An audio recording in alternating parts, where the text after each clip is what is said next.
HarperCollins presents The Forgotten Cottage by Helen Phifer. Read by Claudia Whiteman. Chapter 1. She looked out of the bedroom window onto the front garden. A garden full of flowers, some wild and some she had planted herself. The brightly coloured blooms were swaying in the breeze. She heard the men and the dogs before they came into sight. They were a good distance away, but they were coming. She took one last look at the garden she had so nurtured and locked it into her mind. Then she turned and ran. Annie Graham was running for her life. She held onto her left side to ease the stitch which was making it difficult for her to breathe. Running out of the back door of the house and over the dry stone wall, she wasn't familiar with the woods she was in, but she knew that if the dogs and men caught up with her, it wouldn't end very well. The dogs were snarling. She could hear their teeth clashing together. They were getting too close. Panting hard and clutching her side, she continued looking for a tree she could climb or a building she could take cover in. Her bare feet were cut, bleeding, and giving the dogs a trail to follow. It was no good. There was no way she could outrun them. She didn't even know why she was running. Tired and overwhelmed, her body was telling her to give up and wait for them to find her. Whatever it was she had done could be explained. She was a police officer, so she couldn't have done anything too bad. Slowing down to catch her breath, she heard the shouts of her pursuers closing in on her.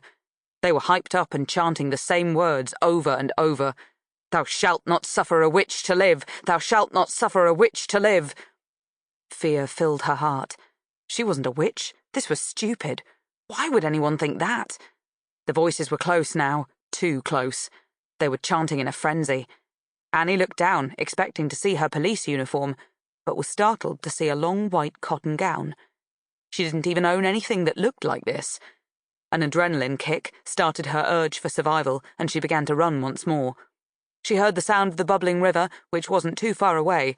If she could run into that, it would clean her feet and throw the dogs off her trail.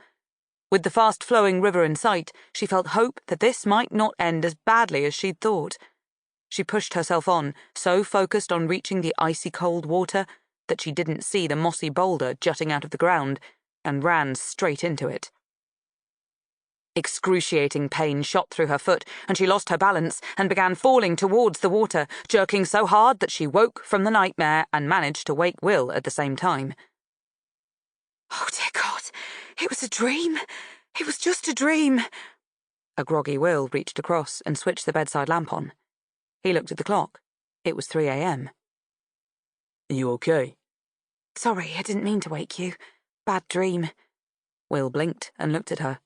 She was covered in a film of sweat, and her hair was stuck to her forehead. "Want to tell me what it was about?" She shook her head. "No, thanks. I want to forget it." He nodded and then pulled her close to him. "I'll protect you from your scary dreams. Do you want me to help you go back to sleep? Take your mind off them?" She laughed. "Do you have sex on the brain permanently?"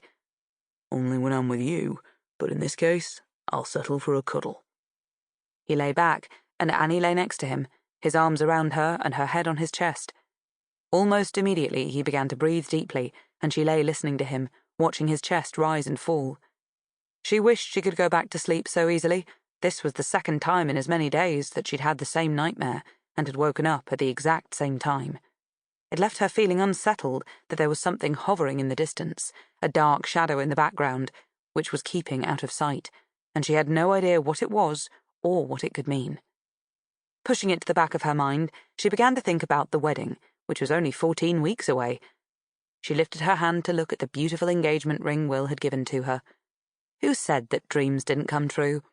Hers certainly were, and her life had never been so perfect. She felt as if she and Will were meant to be together. They were such a good match. Although it had taken some terrible detours to get this far, it had made both of them much stronger and surer about how much they loved each other. She thought about the vintage wedding dress she had found in the small shop in Kendal last month, and how straight away she had been drawn towards it. The high bodice, which had a whalebone corset and was covered in the most delicate lace, was so pretty she couldn't help but reach out to touch it. The dress had a full-length silk skirt, which was covered in the same delicate lace, and the tiniest crystals and pearls were sewn onto it, making it sparkle. Lily had been busy pulling out dresses for her. Sample complete.